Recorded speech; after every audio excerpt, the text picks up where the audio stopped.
What's up, everybody? Welcome back to the Blacksmith Podcast, where we forge men.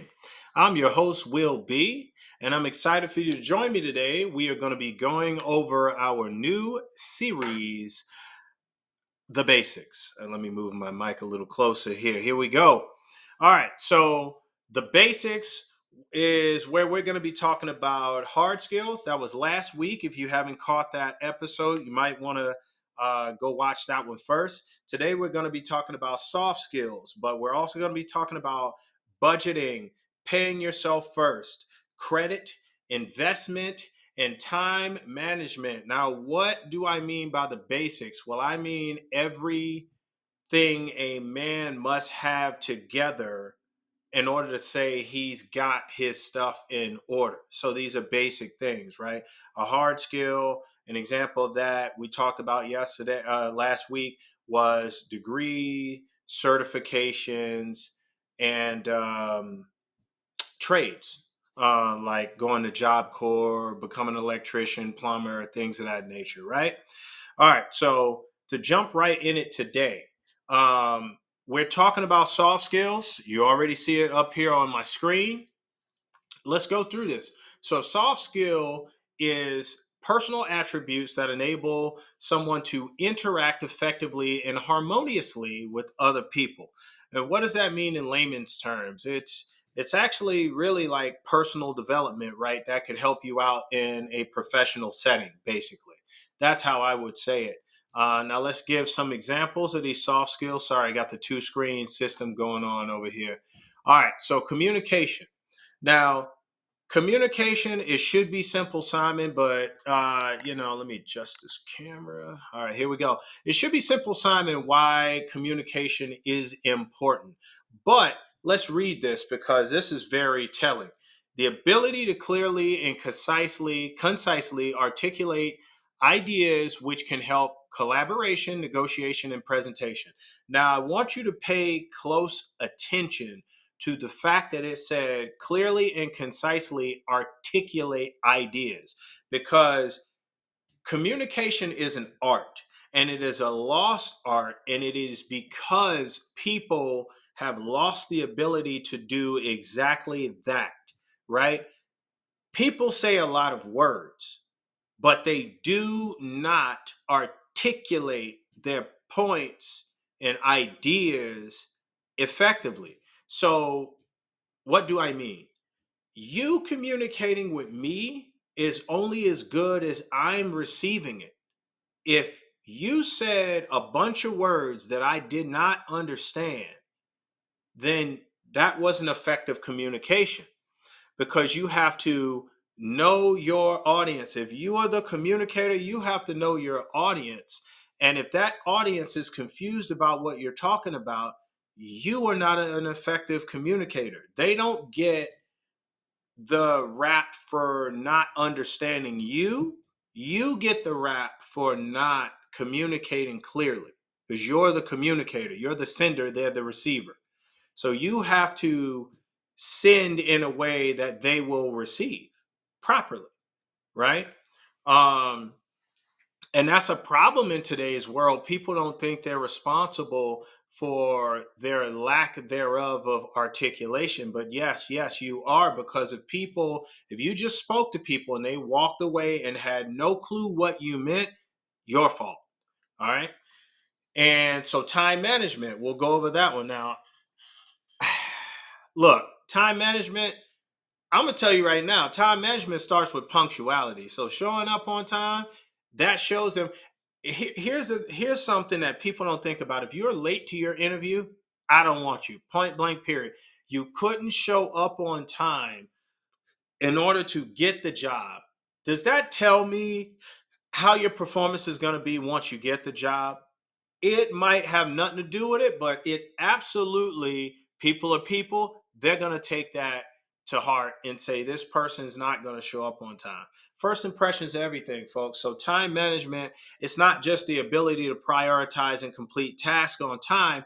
It is also showing up on time, because that shows them that you can manage your time at home enough to get to work on time. All right. So, adaptability. Okay, the ability to adjust to changing circumstances such as learning new technology or keeping clients satisfied. Okay, listen, Windows 95 is gone. If you're still on Windows 95, you are not adaptable. Okay. We are on Windows 10 and 11. Okay. Windows 7, which people argue was terrible, that's gone. We're on Windows 10 and 11. Okay. My computer updated sometime this year or late last year with Windows 11. Windows 95 is gone. If you can't learn new technology and stay in the game, like okay, case in point, I have a 2013 Honda Civic Si. It's a 6-speed manual, right? It's pretty quick and it's modified, right? But I picked it up from the mechanic with my wife the other day, and I was talking about becoming a master of your craft, but what that also means is staying up to date on the latest and greatest.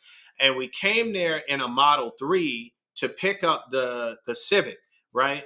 And none of these cars are new, by the way, so don't get gassed about it. We don't do the new stuff over here. We're not paying top dollar for stuff for liabilities. We buy assets. This house is we're buying this. This is what we're gonna own in another couple decades. Jesus. All right, so we picked up the car and we talked to him about staying up on the technology because really electric cars are the future. You could say that if you're looking at a world view of things, right? But if you're looking at a Southern California view of things, electric cars are the now and the future because they're all over the place. There's superchargers all over the place. People got solar panels out here where I live, and they have home chargers all over the place. They're the now and the future. So if you are not up on electric cars and how to work on them, what makes them tick, you're not adaptable. All right. If you're an auto mechanic, that's a good trade to have, but you're not adaptable if you're not up on it. Let me move up. For some reason, I think I'm too far behind. All right. Too far back. I mean, I'm sorry. Critical thinking. Okay, let me tell you something. I'm an air traffic controller, and I'm going to tell you right now, if you cannot critically think about what's going on right now, we can't use you. If you have an aircraft turning left and they're downwind in your aircraft, okay, this is going to confuse some people, but when you look at a runway and you're sitting in the tower, the big tall tower, you're looking at the runway. When an aircraft takes off of the runway, that's they're going upwind, right? If I were to draw this as they turn left or right, but we're going to use left, this is called crosswind, right? Crosswind. So you have upwind to crosswind, right? And then when they are going the opposite direction, like a NASCAR track, upwind, this is called downwind, right?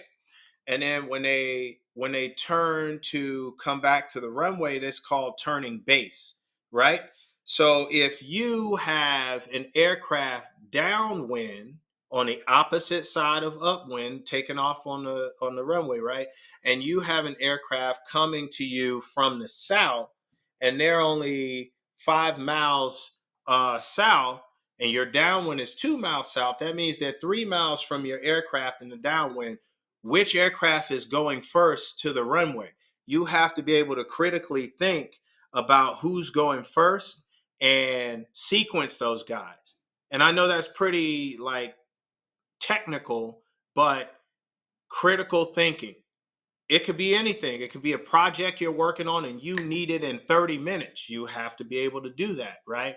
Creativity. Let's talk about it. How creative are you? And this is not where you're going to break out your most artsy thing or whatever, but if you're in a job like that, sure. That's what it takes. But you need to be as creative as they need you to be, and even more so to stay ahead of them to impress them, right? So creativity, the ability to develop innovative solutions to problems.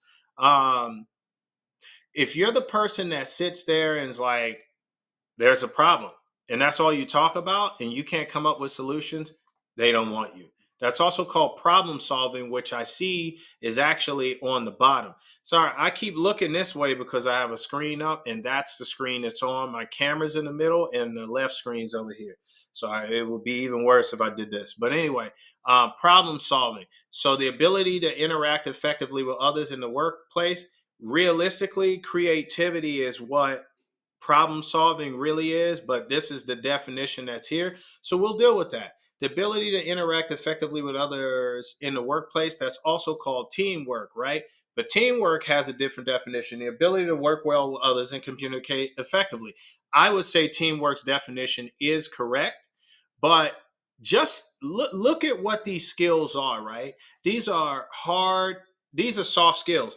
Hard skills, you would get a certificate for creating a for completing a class, for going through some kind of training. Now they do have trainings for soft skills.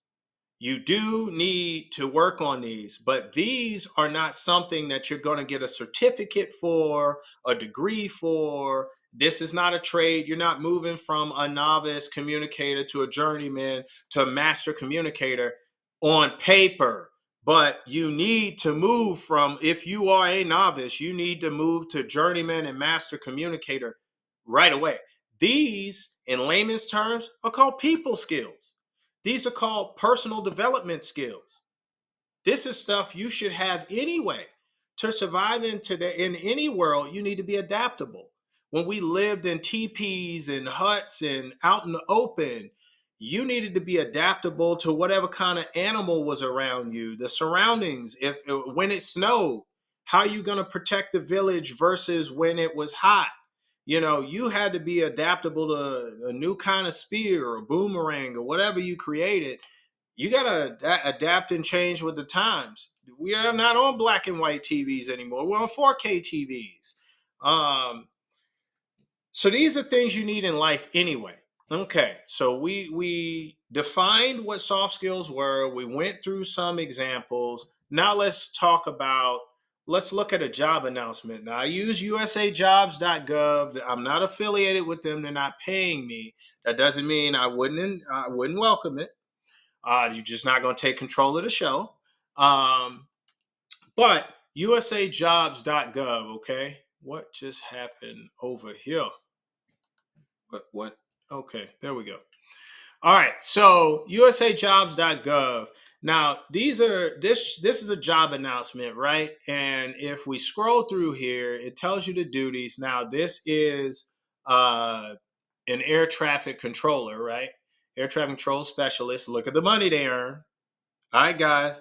Look, I made a whole lot of shorts, and one of them I was talking about being an air traffic controller. You're looking at a job opening right here. Right here. Do you see this? 97,000 to 151,000 a year. Look, I'm already prepared for you. 97K a year is what percentile? 90th percentile. 10% of people earn more than this. All right. Now let's go back to the job. So 151 is up there. Look, if you are younger than 35, really, you could apply to the FAA to do this. Now, this is in Watkins, Colorado. I don't know the cost of living here, but if you want to, you can go on usajobs.gov and you can search through all of that without even having a profile. Because right here, I'm not even logged in. I have a profile on here, but I'm not logged in. I'm active duty. So I'm already an air traffic controller for the Navy. I don't quite earn the top pay they're offering, but I earn about median range what they're offering right here per year. But I'm I am confined to my pay grade. Right now, I'm an E7. I'm a chief. I earn the ability to move on to E8. I just have to select a new job that I can a job for an E8, a senior chief, so I can actually advance. Anyway, moving on. That's a little about me. Y'all are gonna learn about me as time goes on. Anyway, so all right, now they talk about the duties here, right? You have to really read this stuff. They talk about the conditions of employment. You got to be a U.S. citizen, selective service registration, which I am going to talk about selective service later on. You men better understand that you are supposed to register for selective service by a certain age, but I'm not going to get ahead of myself because that's not what we're talking about here. Or you will be excluded from government and federal work. You want to be excluded from 97 to 150 some $1,000 a year? I don't know. All right, so qualifications. So if you come in here and read this kind of stuff, sometimes in this and additional information, it won't be in required documents. They will tell you that they are actually looking for some of those soft skills. I scrolled through here. You guys can stop the video, but I just wanted you to see a job opening and shamelessly plug my career field because look, we're looking for people, right? I'm not a recruiter. I'm not a recruiter for the Navy. I'm not a recruiter for the FAA. I'm merely trying to help you guys. This is more than help. Look, let me show you something. This job is open until about midnight tonight. It closes on the 30th, so tomorrow. You guys better get busy. I'm really trying to help you. So I'm not getting any kickback from this. Again, usajobs.gov, call my phone. All right, so moving on. So we talked about what 97,000 is. And look, that's another thing, okay? 97,000 a year, depending on where you live. So if that's California, you could say, well, that's not really any money. Yeah, 97,000 a year is a good amount of money anywhere you live throughout the United States, really. But in certain places like Southern California, because NorCal's a bit different, but SoCal is the hotter climate and the more tropical climate in California, the nicer weather. It's more expensive down here. People want to live down here. 97,000 might not get you too far after taxes. You get what I'm saying? Like if you were actually pulling in 97,000, not gross, but net, meaning $97,000 from working your job every 2 weeks, collectively for 52 weeks a year, or 27 or 26 pay periods throughout the year, is deposited into your bank account, then that's net. Okay. Now that might actually get you somewhere, but 97,000 gross, no. But is it a good salary to start with? Sure. But it's your responsibility as well. And we're going to talk about this when we probably talk about budget next week, right? Um, you've got to stay ahead of your debt. It's your responsibility not to create debt. So when I talked about none of my cars are new, some of you might have scoffed, like, sure, I would get the new, yeah, and you would be broke. You would be unable to live. You have to think necessities, that prioritization. What was that soft skill? Prioritizing. Where was it? Time management. It's talking about prioritizing. And this is talking about time, but let's talk about prioritization. That's another soft skill, right? The ability to be able, these are just some examples. These are not all of them, guys. Okay. But the ability to be able to figure out what's more important than the next thing as far as your task listing, I'm going to tell you right now, you need to be able to do that in life too. If you are buying brand new cars instead of buying cars that are 3 to 5 years old, let me tell you why that's important. Okay. This isn't a car buying class, but I'm going to give you this a little bit right now. Okay. Because I'm a guy that knows a little about a lot. Okay. Most of your depreciation, your really quick depreciation, like is going to happen in the first 3 to 5 years with the car. So driving off the lot and it dropping down 2 to 3 grand, 5 grand for some cars right away. If somebody T-bones you and wrecks that car and you didn't get gap insurance on that loan, guess what? Your loan is now upside down. See, if you successfully drove it off of the lot and got T-boned right there at the street, which this have happened before, and they wrecked your car, let's say it was a $5,000 drop in value as soon as you drove off the lot. This is a real thing. So if you guys don't know about this, research this. These are things daddy should have taught you. You don't have daddy, maybe, but you got this gray bearded, salt and pepper, rather dashing looking fat. No, I'm just kidding. But if you drove off the lot, it dropped 5 grand immediately. You got T-bone. Guess what? Insurance is only going to cover the worth of the vehicle. And as of 2 seconds prior to you getting T-bone, it dropped 5 grand less. They're only going to cover up to 5 grand within 5 grand of what you owe. So you have that gap of 5 grand that you now owe for that car. Did you know that? If you didn't know that, time to get smart on stuff. So prioritization, don't buy new cars. It makes no sense. Buy 3 to 5 years, 2 years, I would say, lightly loved on, but 2 year cars, they try to price those cars what they were when they were new. And if you're not smart enough or savvy enough to research what the car was worth when it was new, all that markup is going to be on that used car, and you're going to pay for it. All right, let's move on. All right, soft skills. How do they increase your earning potential, right? All right, so I don't think I can move my screen, so bear with me. I'm gonna have to scroll this up and down so y'all can see this. I don't think I can move where I am on the screen. I'm kind of new to this, so bear with me. Okay, so soft skills can increase earning potential in several ways. Better job prospects. All right, when they interview you, okay, they're going to look for the soft skills. They're not going to tell you that's what they're looking for, but they're going to look for the communication piece. And I'll tell you, one of the number one things they look at, all right, punctuality. We spoke about that, right? Yeah, they'll look at how you dress, right? They're going to listen and pay close attention to how you communicate. Because if they ask you, for instance, what has been the most influential thing that got you where you are today, right? And then you say, well, I like third grade because we had a lot of field trips. This is a very silly, I didn't really have a good or example, but did you really just answer his question? Or did you just say something? And they pay attention to stuff like that. You should start to say, oh, the most influential thing. Well, my grandfather once told me not to steal or whatever. And it was blah, blah, blah. Okay. So you answer this question. Okay.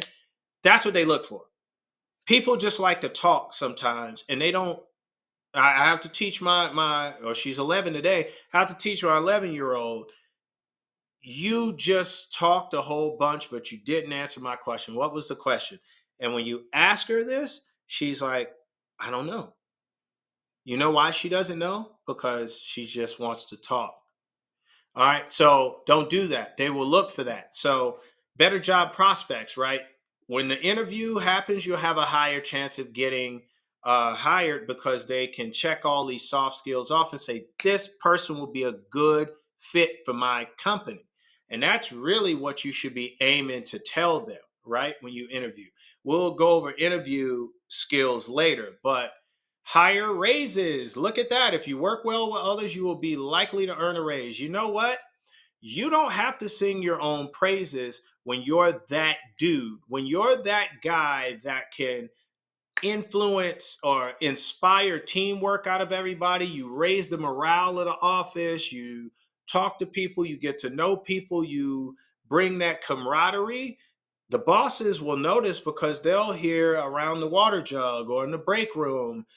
They'll hear your name a lot. They'll see what you do. They watch everybody because they all know. I mean, as much as we might like each other in the office, they all know people's their annual or semi-annual evaluations will be coming up.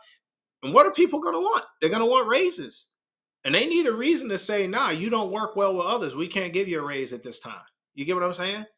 Um, so increase value to employers. I just talked about that, right? So if you can raise your soft skills but not make them have to send you to a course or a class to do it. You became a better communicator on your own. You prioritize better on your own. You're a team player. You inspire teamwork, all this stuff. Then they you invested in yourself by working on those things, read a book, talk to somebody older, talk to a mentor, bounce communication off of somebody, do whatever you have to do, then they will reward you. Better economic outcomes. Just read this stuff, folks. There's all sorts of reasons to why you want to raise your level, your soft skill acumen. Okay. Soft skills absolutely matter. Okay. I think I've proved my point. So we've defined what a soft skill was. We gave examples for what soft skills were. We said basically right now, why should you, what do they do for you? What should you, why should you have them? Why should you increase them? Um, Look at job announcements, look at what they're actually looking for, and you'll find soft skills in there. So I showed you that. Um, I wanna show you this too. Now, this kind of doesn't have nothing to do with the soft skills, but this is my favorite quote from Warren Buffett. Okay, and the quote is, "If you cannot find a way to make money while you sleep, you will work until you die."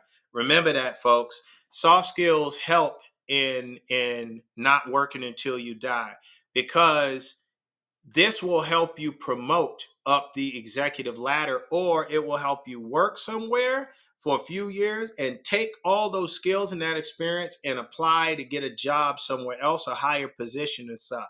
Now, to help you not work until you die, we're going to be talking about budgeting, because if you spend all your money and you don't know where it went at the end of a pay period, or you're in too much debt, you're going to work until you die just by sheer virtue of you can't afford not to.